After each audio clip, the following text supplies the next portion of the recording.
हाय मेरे प्यारे बच्चों, सबसे पहले आप सभी का एक बार फिर से स्वागत है आपके और हमारे YouTube चैनल जय गणपति बप्पा एकेडमी पर। तो बच्चों चलिए, पिछले वीडियो में हमने 4 से लेके 10 तक के प्रश्नों को हल किया था और इस वीडियो में बच्चों अभी 11 से लेके जहां तक हल होगा, हो सकता है कि सभी प्रश्नों को इसमें हल किया जाए। तो चलिए बच्चों, ग्रामर प्रश्न हम ध्यान से देखते हैं, समझते हैं कि जो ग्रामर प्रश्न आपका दिया गया है, क्या चीज दिया गया है। देखिए, कह रहा है कि एक आयताकार मैदान 18 मीटर 72 सेंटीमीटर लंबा तथा 13 मीटर 20 सेंटीमीटर चौड़ा है। फिर कह रहा है बच्चों कि इसमें एक ही माप की वर्गाकार टाइलें लगानी। कैसी टाइलें लगानी बच्चों? वर्गाकार। तो इस प्रकार की टाइलों की न्यूनतम संख्या ज्ञात कीजिए। हमने आपसे कहा था बच्चों कि अगर आपसे कहता है कम से कम, आपसे कहता है न्यूनतम, या आपसे कहता है बच्चों बहुत कम, तो उसका मतलब आप समझ जाएंगे कि हमें इसका क्या ज्ञात करना है, लघुत्तम समाप्य वर्त ज्ञात करना है। और हमने आपसे कहा था कि अगर अधिक से अधिक कहता है बच्चों, ज्यादा से ज्यादा कहता है, या फिर बड़ा से बड़ा कहता है, तो आप समझ जाएंगे कि आपको इसका क्या ज्ञात करना है, मासा निकालना है। तो चलिए एक काम करते हैं बच्चों, सबसे पहले एक ही माप की कहा है वर्गाकार टाइल ज्ञात करने के लिए। तो सबसे पहले ये जो इसकी लंबाई है और इसकी जो बच्चों चौड़ाई दी गई है, हम लंबाई और चौड़ाई का मासा ज्ञात करेंगे। और हमें वर्गाकार टाइल कहा है, तो जो इसका महत्तम समापवर्तक आएगा उस महत्तम समापवर्तक का बच्चों हम वर्ग करेंगे, और वर्ग करने के बाद टाइलों की न्यूनतम संख्या को हम ज्ञात करेंगे। पहली संख्या गुणे दूसरी संख्या बटे में वर्गाकार टाइल। तो चलिए निकालते हैं बच्चों, हल करते हैं, ध्यान से देखिएगा। सबसे पहले कह रहा है कि जो आयताकार मैदान है, कह रहा है कि आयताकार मैदान की लंबाई दिया गया बच्चों 18 मीटर 72 सेंटीमीटर। तो एक काम करना है बच्चों यहाँ पर आपको कि या तो आपको इसको मीटर में ही रखना है या फिर सेंटीमीटर में चेंज करना है। तो एक काम करते हैं बच्चों, सबसे पहले इसको हम सेंटीमीटर में चेंज कर देते हैं। जब इसको सेंटीमीटर में हम चेंज करेंगे बच्चों, तो आ जाएगा, इसमें 100 से गुणा किया जाएगा, तो आपका हो जाएगा 1872 सेंटीमीटर हो जाएगा। फिर क्या है बच्चों की आयताकार मैदान की चौड़ाई बराबर कितना है बच्चों? 13 मीटर है और 20 सेंटीमीटर है। तो इसको भी वही काम करेंगे बच्चों, क्या आ जाएगा आपका 1320 सेंटीमीटर। अब इन दोनों का मासा ज्ञात करेंगे बच्चों, यूक्लिड विभाजन प्रमेयिका का प्रयोग करेंगे। हम जानते हैं क्या होता है बच्चों, यूक्लिड विभाजन प्रमेयिका से होता है बच्चों a बराबर बी क्यू प्लस आर, जहां पर a का मान कितना दिया गया 1872 और b का मान बच्चों दिया गया 1320। तो चलिए काम करते हैं, मान को यहाँ पे पुट करते हैं, रखते हैं बच्चों। a के स्थान पे लिखेंगे 1872 बराबर कितना हो जाएगा बच्चों 1320। भाग कितनी बार जा सकती है आपके? एक बार जाएगी। जब बच्चों एक बार भाग को हम लेकर जाएंगे तो शेषफल कितना बचेगा हमारे यहाँ पे? शेषफल बचेगा 2 आएगा यहाँ पे। 7 में से 2 घटाओ कितना आएगा बच्चों? 5 आ जाएगा। और 18 में से 13 घटाएंगे तो 5 आएगा, यानी आ जाएगा आपका 552। अगले स्टेप में क्या होता है बच्चों, यहाँ पे क्या लिखा जाएगा 1320 बराबर यहाँ लिखा जाएगा 552। भाग कितनी बार जाएगी? 2 बार। और 552 गुना होता है बच्चों 1104, और 1320 में से 1104 हम घटाएंगे तो आपका बचेगा बच्चों 216 बच जाएगा। अब यहाँ लिखा जाएगा 552, भाग दिया जाएगा 216 से, और भाग आपकी कितनी बार जाएगी बच्चों? 2 बार। और 216 गुना होता है बच्चों 432, और 552 में से हम 432 घटाएंगे तो हमारा शेषफल आएगा बच्चों 96।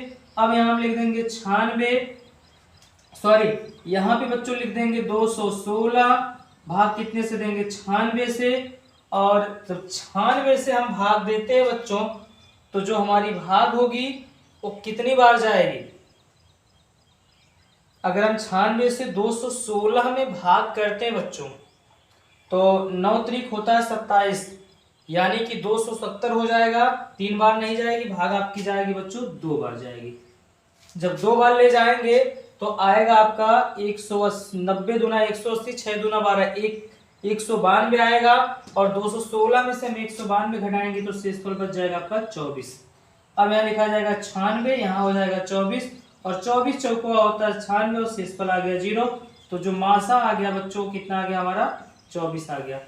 यानी कहने का मतलब ये हुआ बच्चों कि हम यहाँ लिख सकते हैं कि 1872 और 1320 का मासा कितना आ गया बच्चों, आ गया आपका 24।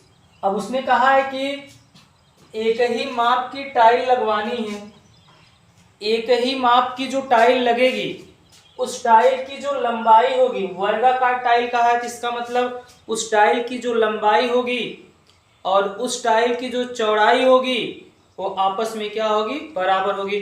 तो सबसे पहले जहां पे बच्चों जो टाइल हमको लगानी है उस टाइल की हम एरिया निकालेंगे, उस टाइल का क्षेत्रफल निकालेंगे।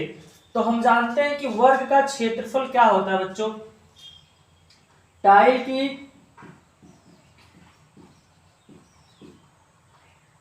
की लंबाई आ गई है बच्चों आपकी 24 मीटर। चलिए इसका क्षेत्रफल निकाल लेते हैं। वर्गाकार टाइल का क्षेत्रफल बराबर हो जाएगा बच्चों 24 का स्क्वायर। वर्ग का क्षेत्रफल होता है भुजा का स्क्वायर, और भुजा का स्क्वायर करेंगे तो 24 का स्क्वायर, और 24 का स्क्वायर होता है बच्चों 576 होता है। अब हम निकालेंगे इस प्रकार की टाइलों की न्यूनतम संख्या। तो बच्चों जो टाइलों की न्यूनतम संख्या निकालनी, टाइलों की न्यूनतम संख्या बराबर लंबाई गुणे हो जाएगा बच्चों चौड़ाई, और बटा में आ जाएगा वर्गाकार टाइल का क्षेत्रफल। आप एक काम कीजिए बच्चों, जो उसकी लंबाई है, मैदान की लंबाई है और जो मैदान की चौड़ाई है, मैदान की लंबाई और चौड़ाई, यानी कहने का मतलब ये हुआ बच्चों मैदान का क्षेत्रफल निकाल लीजिए, और उस मैदान के क्षेत्रफल में जो वर्गाकार टाइल है उस टाइल के क्षेत्रफल से क्या कर दीजिए, भाग दे दीजिए। तो आपको पता चल जाएगा कि उस मैदान में लगाने के लिए कितनी टाइलों की आवश्यकता पड़ेगी। तो चलिए टाइलों की न्यूनतम संख्या बराबर हो जाएगा बच्चों, लंबाई कितनी है 1872 गुणे में इसकी चौड़ाई कितनी है बच्चों, चौड़ाई 1320, और इसका क्षेत्रफल 576। 576 को हम लिख सकते हैं बच्चों 24 गुणे में 24 लिख सकते हैं, क्योंकि 24 का वर्ग हमने किया तो 24 नहीं हुआ है आपका 576, तो हम 576 को लिख सकते हैं 24 गुणे 24। तो काटने में हमको आसान पड़ जाएगा। चलिए काटते हैं बच्चों इसको। एक काम कर लेते हैं, यहाँ देखते हैं 3 2 5 1 6, यानी 6 से ये भी कटेगा 6 से भी कटेगा, 6 चौको हो जाएगा 24, और इसको काटेंगे बच्चों तो आ जाएगा 6 दूना 12, और 6 दूना 12 और शून्य हो जाएगा बच्चों। अभी क्या है 4 से कट सकता है, कटेगा 4 से, पक्का कट जाएगा। 4 5 होगा 20, और यहाँ 2 बचेगा, यहाँ भी हो जाएगा 4 5 20, यानी आ जाएगा बच्चों 55 आ जाएगा यहाँ पे। इसको भी काटते हैं, देखते हैं क्या है, 4 6 से कटता है, 7 2 9 9 1 10 10 8 18 कट जाएगा 6 से बच्चों। तो ये भी 6 चौक 24, इसको काटेंगे 6 त्रिक 18, 6 कलम 6 6 दूना 12, अभी भी ये 4 से कट सकता है, देख लेते हैं। अगर इसको हम 4 से काटते हैं बच्चों तो यहाँ कितना आ जाएगा, 4 सत्ते 28 हो गया, यहाँ बचेगा 3 और 2 मिल के 32 बच्चों, 4 अट्ठे आ गया 32, और गुणे में कितना बच गया 55। इन दोनों का जब हम गुणा करेंगे जो 78 है और 78 के साथ साथ बच्चों जो 55 है, जब इन दोनों का गुणा कीजिए और बताइए कितना आएगा। 55 और 78 का गुणा करेंगे तो आएगा 4290। यानी कि जो टाइलों की न्यूनतम संख्या है वो कितनी आ गई बच्चों? 4290। यानी कि उस आयताकार मैदान में जो टाइलें लगवानी है उन टाइलों की संख्या है 4290। यहां लिख देंगे वर्गाकार टाइलों की न्यूनतम संख्या बराबर 4290। यानी 4290 टाइलों की आवश्यकता बच्चों पड़ेगी उस आयताकार मैदान में लगवाने के लिए। तो इस क्वेश्चन को नोट कीजिए आप।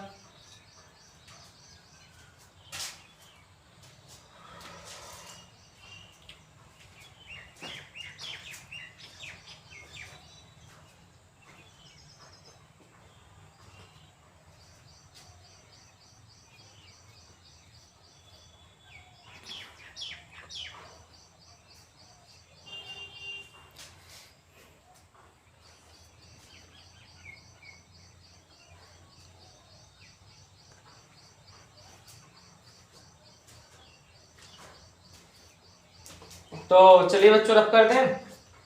चलिए इसके बाद हम अगला क्वेश्चन देखते हैं। नोट कर लिया आपने? रफ कर दे रहे हैं इसको। इस पर होमवर्क भी मिलेंगे बच्चों आपको, और बहुत से सचिन यादव और आयुष यादव, हमें लगता है कि ये दो बच्चे बहुत मेहनत के साथ पढ़ रहे हैं और जो क्वेश्चन हम होमवर्क में देते हैं उसको सचिन और आयुष ये दो बच्चे सॉल्व करते हैं और सॉल्व करके उसका आंसर भी कमेंट बॉक्स में देते हैं। तो बच्चों सिर्फ वीडियो देखने से आप जो है तेज नहीं बनेंगे। आपको जो होमवर्क मिलता है आप उस होमवर्क को करिए, घर पे दोहराइए। जो पढ़ाया जाता है सिर्फ क्लास में पढ़ने से कोई तेज नहीं होता बच्चों। पर क्लास में जो चीजें बताई जाती हैं उनको सीखिए, और घर पे जाने के बाद जितना ज्यादा आप एक्सरसाइज करेंगे, जितना ज्यादा अभ्यास करेंगे, उतना ही आपका नॉलेज और बेहतर बनेगा बच्चों। तो जो भी होमवर्क आपको यहाँ पे दिया जाएगा उसको आप घर पे ज्यादा से ज्यादा कोशिश कीजिए कि आप होमवर्क लगा ले जाएं। अगर नहीं लगा पाए तो भी आप कमेंट बॉक्स में लिख के दिया करिए कि सर नहीं आ रहा है, तो उसको हम फिर से बताएंगे। तो चलिए अगला क्वेश्चन देखते हैं बच्चों। अगला क्वेश्चन जो दिया गया है क्वेश्चन नंबर है आपका 12। तो अगर आप कहेंगे तभी हम इसको बताएंगे, नहीं तो बहुत ही आसान सा है क्वेश्चन। कह रहा है बच्चों कि यदि लघुत्तम समापवर्त, कह रहा है लघुत्तम समापवर्त, क्वेश्चन नंबर 12 है बच्चों। कह रहा है कि यदि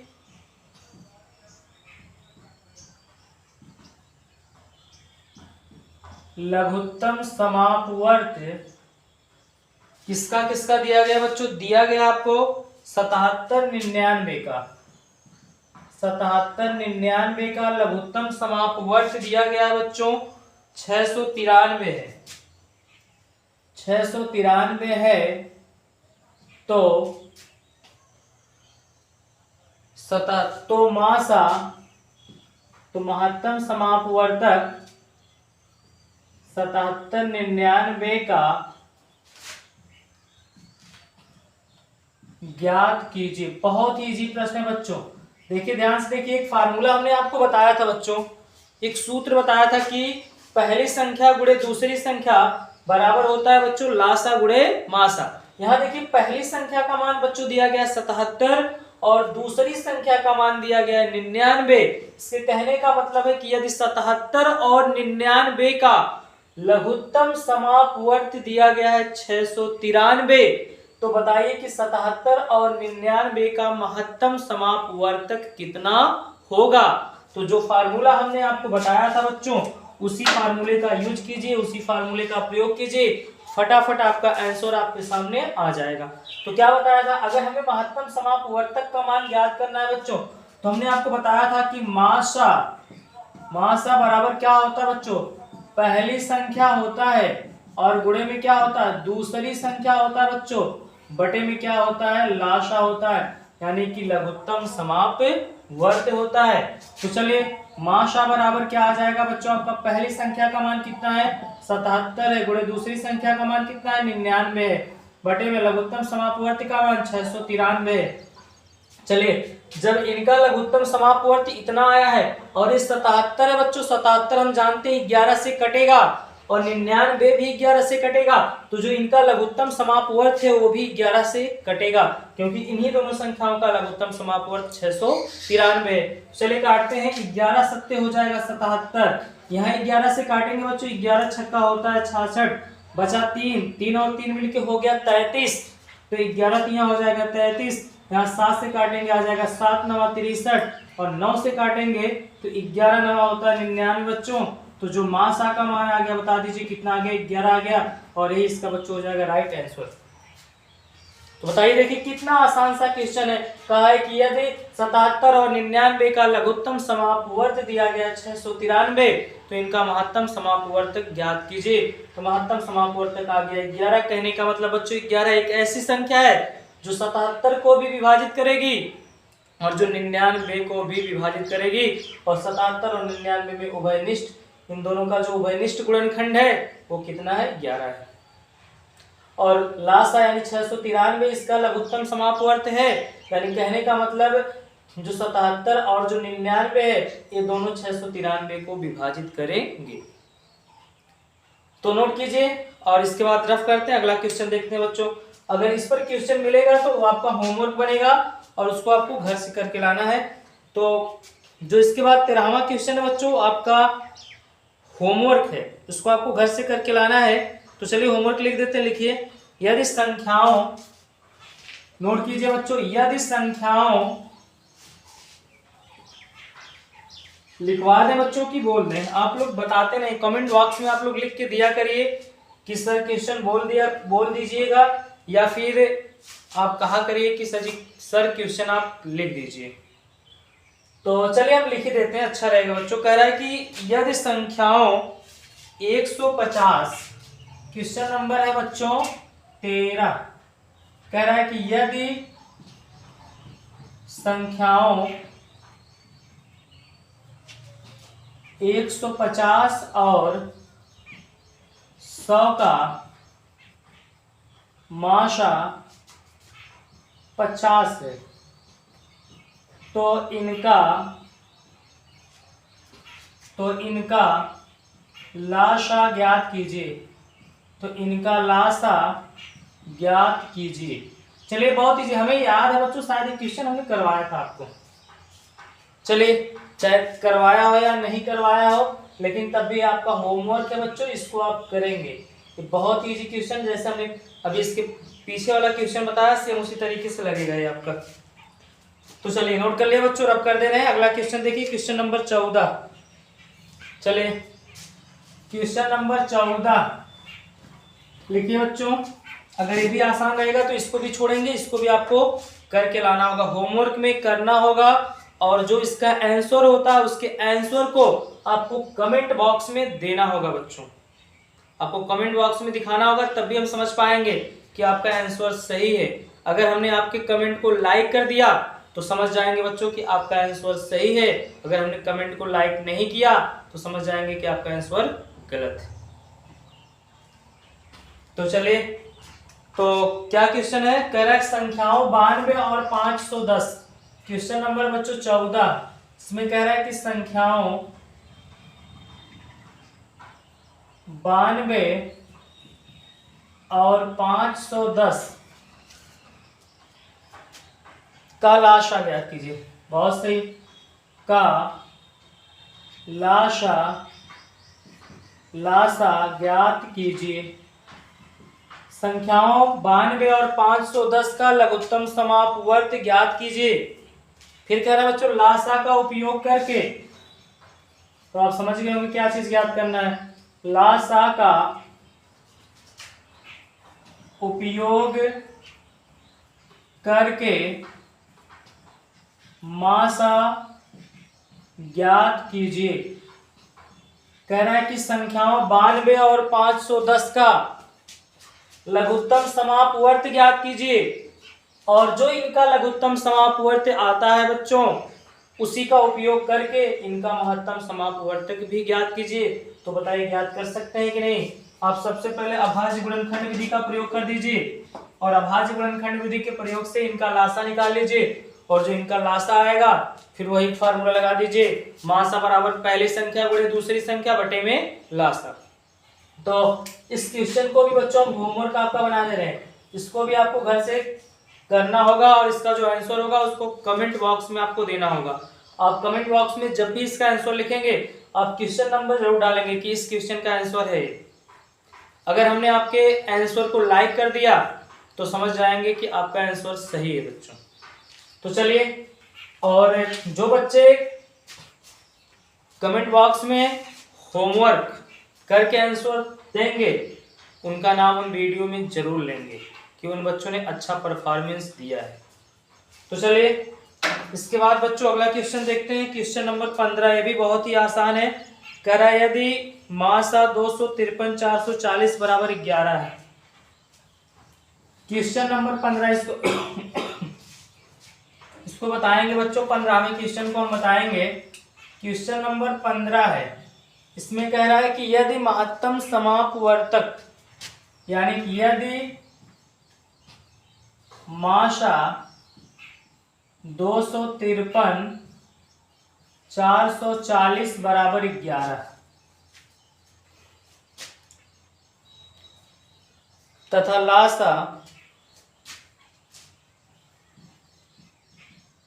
लासा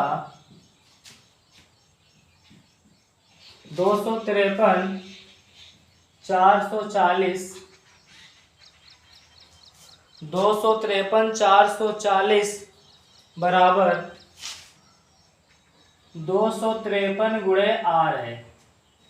253 गुणे आर है, तो आर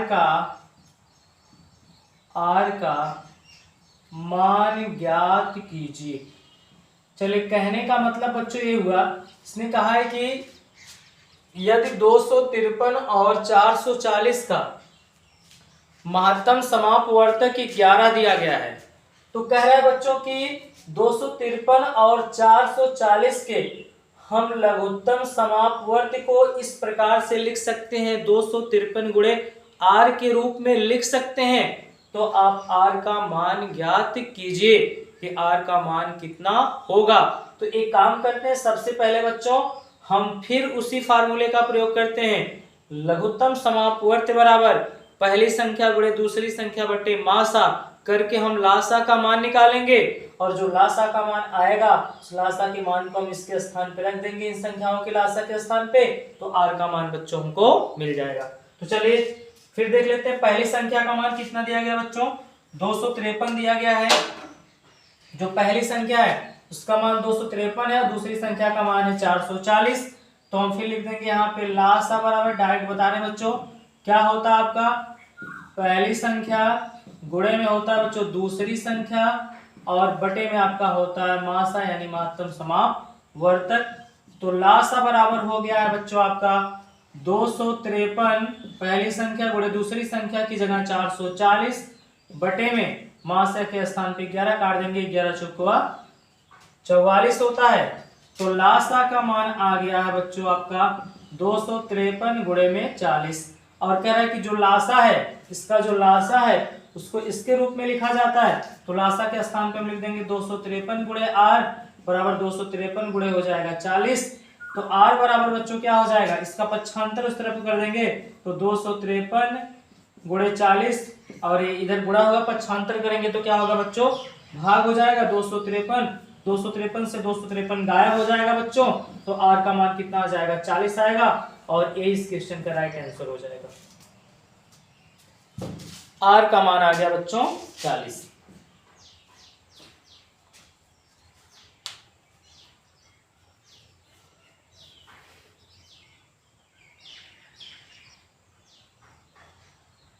तो रब करते हैं बच्चों, चलिए नोट कर लिया आपने। तो इस पर भी आपको होमवर्क दे रहे हैं बच्चों, और क्वेश्चन नंबर 16 होमवर्क बना रहे हैं आपका, और क्वेश्चन नंबर 17 भी होमवर्क बनाएंगे हम आपका। तो चलिए सबसे पहले क्वेश्चन नंबर 16 आप नोट कीजिए बच्चों। 16वां क्वेश्चन आपका होमवर्क है। क्वेश्चन नंबर 16, जो 16वां क्वेश्चन दिया है वो क्या कह रहा है उसमें। 16वें क्वेश्चन में कह रहा है बच्चों कि दो संख्याओं का मासा 113 है। बहुत आसान है, जैसे हमने पहले बताया अभी, दो संख्याओं का मासा 113 है। दो संख्याओं का महत्तम समापवर्तक 113 है तथा उनका लासा 56,952 है तथा उनका लघुत्तम समापवर्त 56,952 है तथा उनका लघुत्तम समापवर्त 56,952 है यदि इनमें से एक संख्या 904 हो। यदि इनमें से एक संख्या 904 हो तो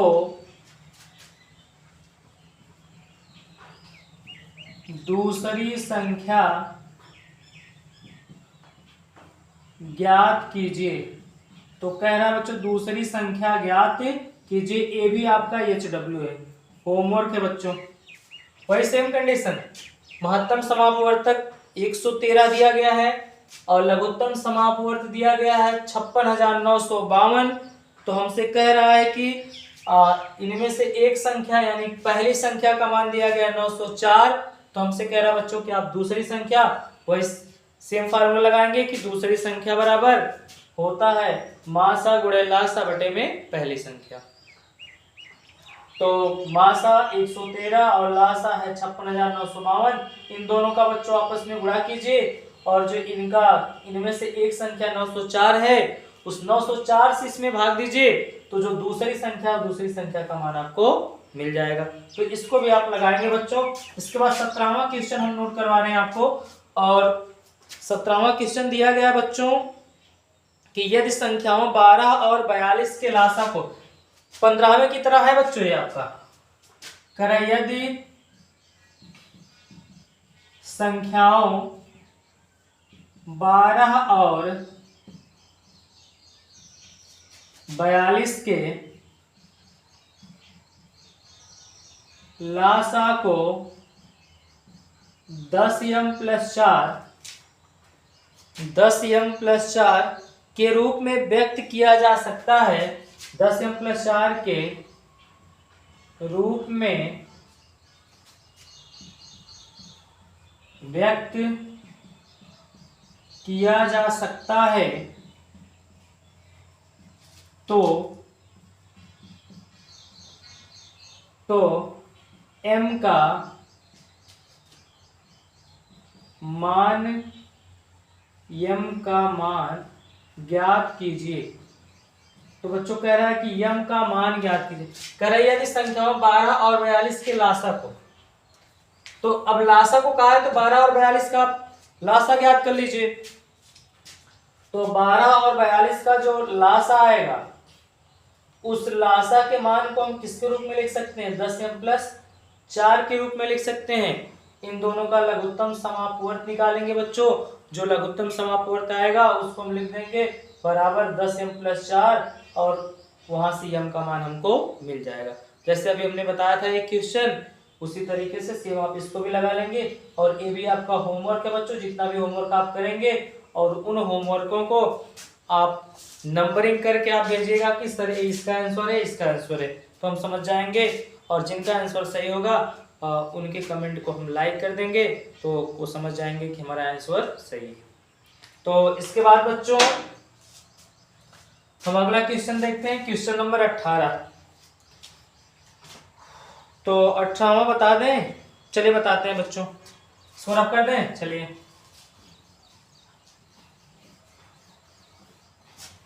इसके बाद है क्वेश्चन नंबर 18। चलिए बच्चों, थोड़ा सा जल्दबाजी तो नहीं हो रहा है क्या चैप्टर कंप्लीट करने के लिए?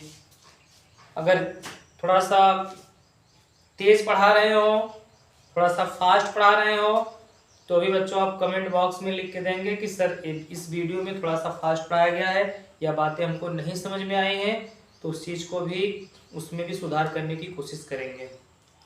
तो बच्चों क्वेश्चन नंबर 18 है, कह रहा है कि यदि संख्याओं 210 और 55 के मासा को, यदि संख्याओं 210 और 55 के मासा को, 210 और 55 के मासा को 210 गुणे 5 माइनस 55 यक्स के रूप में व्यक्त किया जा सके तो यक्स का मान ज्ञात कीजिए। तो बच्चों क्या, अब इसमें क्या कह रहा है कि यदि संख्या, एक संख्या दिया गया बच्चों 210 और दूसरी संख्या दी गई बच्चों 55। एक संख्या बच्चों 210 और दूसरी संख्या है 55। कह रहा है कि यदि इन दोनों संख्याओं के महत्तम समापवर्तक को, जो इनका महत्तम समापवर्तक आएगा, इसके महत्तम समापवर्तक को यदि हम 210 गुणे 5 माइनस 55 यक्स के रूप में लिखें तो x का मान ज्ञात कीजिए। तो चलिए सबसे पहले दोनों संख्याओं का हम महत्तम समापवर्तक ज्ञात कर लेते हैं बच्चों। तो चलिए a का मान कितना है बता दीजिए बच्चों, 210 है, और b का मान कितना है, 55 है। तो चलिए हम जानते हैं a बराबर होता है बच्चों bq प्लस में r। a का मान लिखेंगे हम 210 और बराबर में b का मान कितना लिखेंगे, 55 लिखेंगे, और भाग हमारी कितनी बार जाएगी बच्चों, 3 बार जाएगी। और 55 तिया होता है बच्चों 165, 55 तिया 165, और 210 में से बच्चों हम 165 घटाएंगे तो यहाँ आ जाएगा 45 आपका। अब यहाँ लिखेंगे हम 55 बराबर यहाँ हो जाएगा 45, और भाग एक बार जाएगी, शेषफल आ जाएगा 10। अब यहाँ 45 फिर लिख देंगे, यहाँ लिखा जाएगा 10, और भाग जाएगी 4 बार, 10 चौक 40, और शेषफल बचेगा 5। फिर यहाँ 10 आएगा, 5 से भाग देंगे, 5 दूना 10, और शेषफल आ जाएगा 0। तो हम कह देंगे कि 210 और 55 का मासा कितना आ गया बच्चों, 5 आएगा। जो भाजक का मान होता है वही मासा होता है। तो कह रहा है कि जो इनका मासा 5 आया है, इस 5 को हम 210 गुणे 5 माइनस 55 यक्स के रूप में लिख सकते हैं। तो चलिए लिख देते हैं, फिर वही जो उसने कहा वही काम कर देते हैं। ये 5 बराबर हो गया 210 गुणे में 5 माइनस में 55 यक्स हो जाएगा, गुणे में यहाँ बच्चों 5 है। चलिए अब क्या कर लिया जाए, फिर वही काम कर लेते हैं बच्चों कि इसमें से हम 5 को कॉमन ले लेते हैं। अच्छा एक काम करते हैं, माइनस 55 एक्स है, इनको इधर भेज देते हैं। इधर भेजेंगे तो क्या हो जाएंगे, प्लस 55 हो जाएंगे। तो 5 प्लस हो गया 55 एक्स बराबर में बच्चों हो जाएगा आपका 210 गुणे में हो जाएगा 5। अब क्या कर लें, 5 को यहाँ से कॉमन ले लें क्या, हाँ कॉमन ले लेते हैं। तो 5 को हम यहाँ से कॉमन ले लेंगे तो कितना बचेगा हमारा, यहाँ पे 5 को कॉमन ले लें तो 1 प्लस हो जाएगा 55x बराबर 210 गुणे में हो जाएगा 5।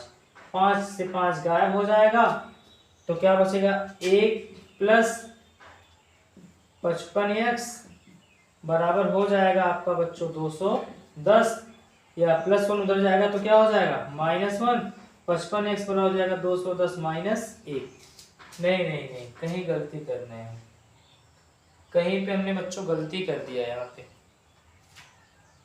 इस क्वेश्चन में जो क्वेश्चन नंबर आपका 18 है बच्चों, इसमें कहीं ना कहीं गलती कर दिया हमने।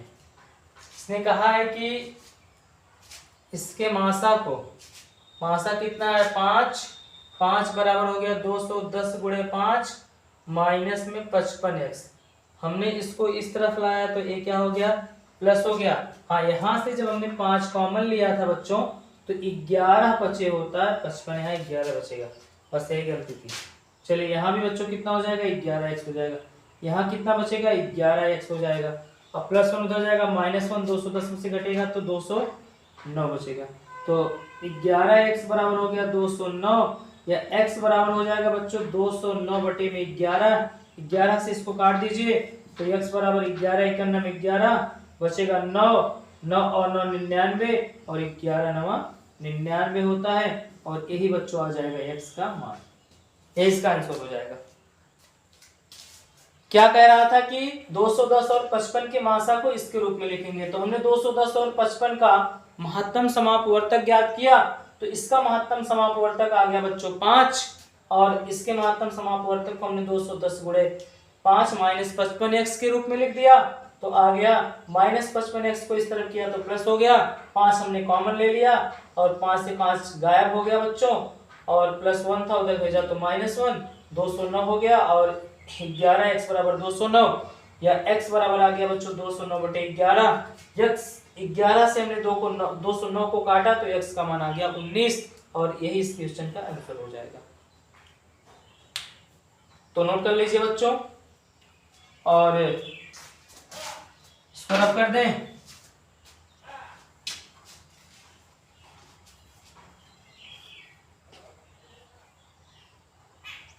चलिए रफ कर लेते हैं। इसके बाद है बच्चों क्वेश्चन नंबर 19।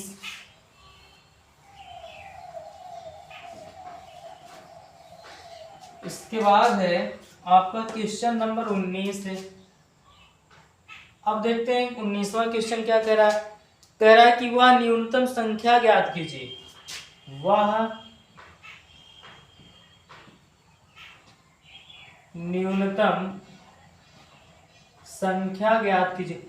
अच्छा बच्चों, पहले से न्यूनतम शब्द का है, तो इसका मतलब हमको अगर न्यूनतम कहता है तो हमने आपको बताया है कि न्यूनतम के लिए हमें ज्ञात करना होता है लघुत्तम समापवर्ती। अधिकतम कहता, ज्यादा से ज्यादा कहता, बड़ी से बड़ी कहता, तो हम निकालते मासा निकालते, महत्तम समापवर्तक ज्ञात करते। अगर कम से कम कहेगा, छोटी से छोटी कहेगा, न्यूनतम कहेगा, तो हमें ज्ञात करना होगा लघुत्तम समापवर्ती ज्ञात करना होगा। तो कह रहा वह न्यूनतम संख्या ज्ञात कीजिए जो 1 से 10 तक की संख्याओं से, जो 1 से 10 तक की संख्याओं से, 1 से 10 तक की संख्याओं से पूर्णतया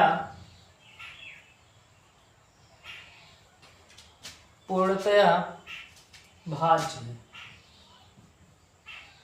कह रहा है कि वह न्यूनतम संख्या ज्ञात कीजिए जो 1 से 10, और कोष्टक में यहाँ बच्चों दिया है कि उसमें 1 से 10 यानी 1 भी इंक्लूड रहेगा। 1 से लेके 10 तक की संख्याओं से वह संख्या पूरी की पूरी क्या हो जाए, कट जाए। तो एक काम कर लीजिए, 1 से 10 तक की संख्या लिख लीजिए, और जो 1 से 10 तक की संख्या बच्चों, उन संख्याओं का क्या ज्ञात कर लीजिए, लासा ज्ञात कर लीजिए। जो लासा आएगा, जो लासा का मान आएगा, वही एक ऐसी संख्या होगी जो 1 से 10 तक की संख्याओं से पूरा का पूरा विभाजित हो जाएगी। चलिए तो लिख लेते हैं। क्या होगा बच्चों, आपका होगा 1 से 10 तक की संख्या 1 2 3 4 5 6 7 8 9 और 10। इनका आप लासा ज्ञात कर लीजिए, आंसर आपका आ जाएगा 1 1। चलिए 1 से नहीं काटेंगे बच्चों, 1 तो ऑलरेडी आपका है, फिर वही चीज आएगा। तो हम सबसे पहले 2 से काटते हैं। 1 आएगा, 2 1 2, 3 उतर जाएगा, 2 दूना 4, 5 आएगा बच्चों, 2 3 आए 6, 7 आ जाएगा, यहाँ आ जाएगा 2 चौक 8 9, और बच्चों आ जाएगा 2 पच्चे 10। फिर बच्चों हम 2 से काट के देख लेते हैं। यहाँ पे एक आएगा, एक आएगा, 3 आएगा और 2 एक नम 2, 5 आ जाएगा, 3 आ जाएगा, 7 आएगा बच्चों, 2 दूना 4, 9 आएगा और 5 आ जाएगा। अभी भी 2 इसमें सम्मिलित है, इसलिए फिर बच्चों हम 2 से काटेंगे इसको। जब तक 2 वाला गायब नहीं हो जाता है तब तक 2 की कहानी नहीं खत्म होने वाली है। तो अभी 2 आए इसमें, तो 2 से काटेंगे। एक आएगा, एक आएगा, 3 आएगा, एक आ गया है, 5 हो गया, 3 हो गया, 7 होगा, 2 एक नम 2, 9 आ जाएगा और 5 आ जाएगा। अब 3 भी है इसमें इंक्लूड, तो 3 से काटेंगे बच्चों। तो यहाँ एक आएगा, एक आएगा, 3 एक नम कितना हो जाएगा बच्चों, सॉरी 3 एक नम 3 हो जाएगा, एक आएगा, 5, 3 एक नम 3, 7 आएगा, एक आएगा, 3 तिरिका 9, फिर 5 आ जाएगा। फिर 3 से काट के देख लेते हैं, क्योंकि एक 3 है इसमें। 1 1 1 1 5 1 7 1, 3 एक नम 3, 1 फिर 5। अब किससे काटा जाए बच्चों, 5 से काट के देख लेते हैं। एक आएगा, एक आएगा, एक आएगा, एक आएगा, 5 एक नम 5, एक आएगा, एक 7 आएगा, 1 1 5 एक नम 5। लास्ट में 7 बचा है, 7 से काट लेते हैं इसको। 1 1 1 1 1 1 1, 7 एक नम 7 हो जाएगा, फिर 1 हो जाएगा, फिर 1 हो जाएगा, फिर 1 हो जाएगा। तो चलिए अब जिनसे आपने इनको विभाजित किया है उनका आपस में गुणा कर लीजिए, जो उनका गुणनफल होगा वही इनका अभिष्ट लासा हो जाएगा। तो चलिए हम लिख दे रहे हैं कि लासा बराबर क्या हो जाएगा, 2 गुणे 2 गुणे 2 गुणे में होगा बच्चों 3 गुणे 3 गुणे 5 गुणे में 7। चलिए 2 दूना 4, 4 दूना 8, 8 तिरिक 24 और 24 पच्चे होता है बच्चों 120 और 120 यहाँ होता है 360 और 360 गुणे हो जाएगा आपका 7 और 7 से गुणा करेंगे 7 0 0, 7 छक 42 के 2 हासिल हो गया 4 का और 7 तिरिक 21, 21 4 होता है बच्चों 25, यानी आंसर आ जाएगा 2520। यानी 2520 एक ऐसी संख्या है जो कि 1 से लेके 10 तक की जितनी संख्याएं हैं सब की सभी संख्याओं से पूरा का पूरा ये क्या है, भाज्य है। अगर आपसे इस तरीके से पूछता है कि वह न्यूनतम संख्या या कहता है कि वह छोटी से छोटी संख्या, वह न्यूनतम संख्या या वह छोटी से छोटी संख्या ज्ञात कीजिए जो 1 से लेकर 10 तक की सभी संख्याओं से पूरा का पूरा भाज्य है, तो आप 1 से लेकर 10 तक की सभी संख्याओं का लघुत्तम समापवर्त ज्ञात करेंगे और जो लघुत्तम समापवर्त आएगा, यानी लघुत्तम समापवर्त आया है 2520, तो हम कहेंगे 2520 एक ऐसी संख्या है जो 1 से लेकर 10 तक की संख्याओं से पूरा का पूरा भाज्य है। तो इसको नोट कर लीजिए बच्चों।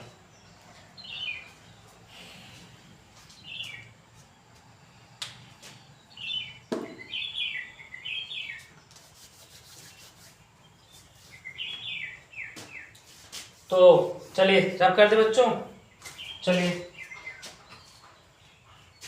अब इस अभ्यास प्रश्नावली 1.2 का अंतिम प्रश्न बचा है बच्चों, और जो बुक पढ़ाई जा रही है यहाँ पर आपको, उस बुक का नाम है अरिहंत प्रकाशन की किताब बच्चों।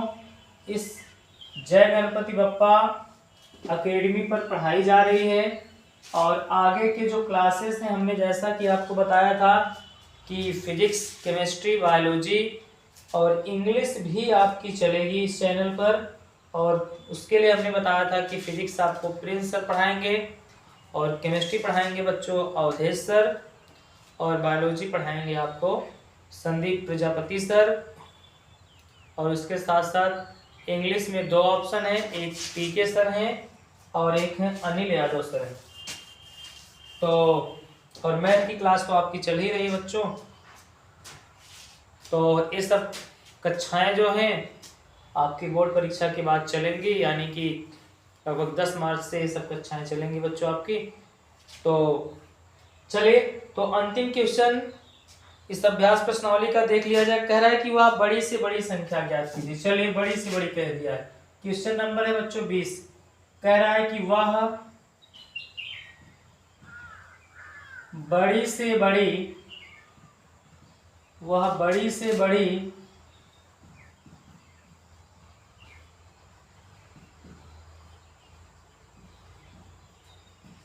संख्या ज्ञात कीजिए, वह बड़ी से बड़ी संख्या ज्ञात कीजिए जिससे 31 और 99 से भाग करने पर, जिससे 31 और 99 से भाग करने पर, वह बड़ी से बड़ी संख्या ज्ञात कीजिए जिससे 31 और 99 से भाग करने पर शेषफल